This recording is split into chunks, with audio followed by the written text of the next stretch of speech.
About a month ago, several thousand members of the Texas GOP met to create their party platform, which they did, and everyone lost their mind. To be fair, when the dominant political party of Texas, the country's second richest, second biggest, and second most populous state, looks at everything else going on in the world and decides that now is the best time to ask who's up for seceding again, it's possible that's a big deal. Because running off to make their own one-star country is just one of many ideas in the platform that you might expect to see mashed out in all caps buried in Facebook comments, and not so much listed in a state's official party platform. But who cares, right? Maybe half the stuff in their platform isn't actually important to most of them, but including it was the easiest way to get so-and-so to shut the hell up so everyone could go home. And even if the most extreme things in the party platform are serious goals the Texas GOP is dead set on pursuing, are any of them even possible? To find out if the rest of us should give a collective shit about any of this, I scoured their party platform, looking less at what they said they were going to do and more at how they said they were going to do it. Turns out, there are things in that platform that spell out a very clear plan to end democratic government as we know it in the state of Texas. And it already has everything it needs to be completed. If the Texas GOP decides to go through with this, it's probably too late to stop them. Yeah, bummer. As important as it might be, I should note that a party platform is not necessarily a to-do list of things that the party will doggedly chase if it gets into power in the next election. There are some very good reasons why the party might choose not to even attempt some of the items on their platform. If the district you represent is filled with people who are heavily armed and would rather wear a tinfoil hat than a mask, you might be fine supporting a law that abolishes public schools or legalizes concealed carry attack helicopters. In fact, this might be exactly what the people in your district want. You'd be representing them accurately. But if the majority of your district cares more about the cost of groceries and daycare than they do about preserving Confederate monuments, they'll probably expect you to have similar concerns. And they're probably going to be upset if you spend your entire term talking about heritage and yelling, "Let's go, Brandon!" Piss off too many voters and you'll lose re-election, which doesn't just cost you, it costs your party some of its power as well, which makes it harder to collectively achieve any of those platform goals, be they boring, batshit, or otherwise. There's definitely some justifiable concern when you read that a state's official party platform includes, maybe we would like to fight the rest of the country.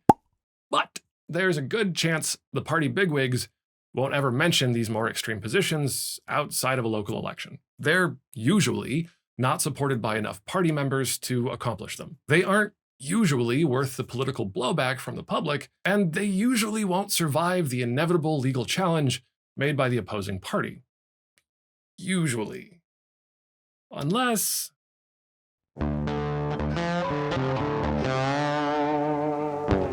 The margin of victory for GOP presidential candidates has been steadily decreasing in Texas over the last few decades, but the shrinking GOP advantage has two sides to it, though. Yeah, it's probably motivating in a now or never kind of way, but if the advantage is the smallest it's been in a long time, it also means the GOP has had more power in previous years. In fact, the GOP has had complete control of the Texas government since 2003, which means that the Texas GOP has had the power to pass pretty much any laws they want for almost 20 years. And they haven't done any of the stuff that's freaking everybody out in this most recent platform. So you might be thinking, look, we've got enough crap to worry about right now without panicking over hypothetical nonsense. To which I would say, that's a really good point. In fact, it's not just that they've shown restraint. Actually, there's a tradition in the Texas Senate where the Republican majority, even though they've won enough seats to do whatever they want, have selected Democrats to chair a few powerful committees, which actually gives power to Democrats to stop some laws from ever reaching the floor, power they wouldn't have if the Republicans hadn't given it to them. If this tradition is super comforting to you, good, it should be. But kind of in the same way that canaries were once comforting to coal miners. It's definitely a sign that everything is A-okay, unless it's dead. In which case, the canary's not so much comforting as it is an alarming sign of imminent danger. At the moment, the tradition is holding, and so our canary is fine. But if it had one, our canary's canary is just, it's fucked.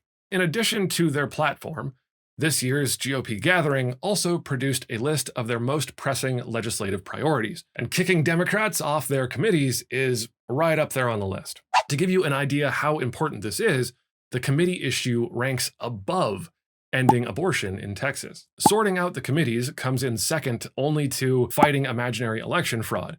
This schism within the party might be why the most recent primary elections had incumbent Republicans facing the highest rate of primary challengers in the last 10 years, an event that typically signals a party's move a bit more to their political extreme, which means it's probably not a great idea to bet on GOP party moderates to stop the more extreme bits of the platform from going forward. As icing on that particular cake, looking at the policies suggested in the platform, it's clear that ultimately the plan is not to win every election. The plan is not to have to. There's a few dozen smaller goals in the platform which the GOP can accomplish just by passing laws, using the majorities they're pretty much certain to win later this year. But to make fundamental changes to life inside Texas, the GOP will need to amend the state constitution to make sure the laws they pass don't just get thrown out by a court, but also to make sure they have the political power to make the changes in the first place. At the moment, it takes the support of 2/3 of the entire state legislature to amend the state constitution. But even if a proposed amendment sails through the state house, it still has to be approved by a simple majority of all Texas voters. Among the entire voting population of Texas, the margin of superiority the GOP has typically enjoyed is the smallest it's been in years. So getting an amendment past that simple majority of all Texas voters isn't a guaranteed thing, which could be why the Texas GOP platform includes Plank 14, a plan to change the requirements to pass an amendment from a simple majority of all Texas voters to the majority of Texas voters in at least 3/4 of the counties. That's 191 of the 254 counties in Texas. God, they have a lot of counties. In 2020, Trump won 52% of the total votes in Texas. If Trump had been an amendment, he would have squeaked by with 2% to spare. But if instead we count counties, he won 233 of them, or 91.4%. That little 2% margin of victory just became 41.4%, or about 20 times the original. If they manage to pull this off, there's another amendment in the platform that would let them keep it that way. It's an amendment that would fundamentally change how elections are run in Texas by creating a state electoral college. The Electoral College is the system the US uses for presidential elections. It was originally designed as kind of a compromise to split political influence between huge states with very few people and tiny states packed with cities. That's why every state gets the same number of senators, but gets representatives based on population. And in a presidential election, each state gets a certain number of votes called electors. Who wins these electors is determined by the presidential election within the state. States can split up their electors if they want to, but in the vast majority of states, it's winner take all. One state's election doesn't affect any of the others, meaning that if candidate A got 1 million extra votes in one state, it doesn't affect the state where candidate B won by only 100, or 10 other states just like it. That's a scenario where candidate A is now ahead by 999,000 votes, but has lost in 10 of 11 states, which is how Trump won the presidency in 2016. His popular vote victory in a bunch of more rural states awarded him more than enough points to overcome his opponent, who won fewer states with way higher populations. Trump won the presidency even while receiving almost 2.9 million fewer votes. The Electoral College has some pretty obvious flaws even at the federal level, but unlike state borders, which don't really change much, Texas Senate districts change all the time. Since the 2020 election, it's the Texas GOP that has been in charge of the group that draws those boundaries. This is how they're projected to vote in 2022. And since 2020, they have altered the district maps to generally make the districts less competitive by drawing boundaries which are overwhelmingly populated by people of one party or the other. In the presidential election, a large influx of liberal voters could change who gets the Texas state electors. But in the system proposed by the GOP for use in the state of Texas, if a bunch of liberals moved to a currently conservative district, they can just change the borders to include more conservative voters. Why the GOP might want to do this is probably pretty obvious, but here's what it would look like. An election would hold a popular vote within each state Senate district. Correct, the same ones, they just redrew.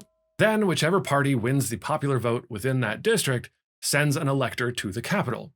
And it's the electors, not individual Texans, who then decide who holds state office.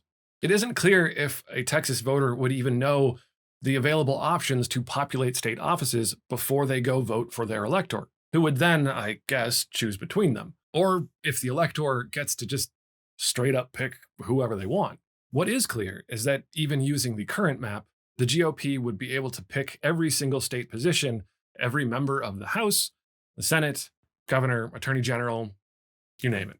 At that point, the only thing that could stop the Texas GOP from turning even the most extreme parts of their platform into law would be if they chose not to.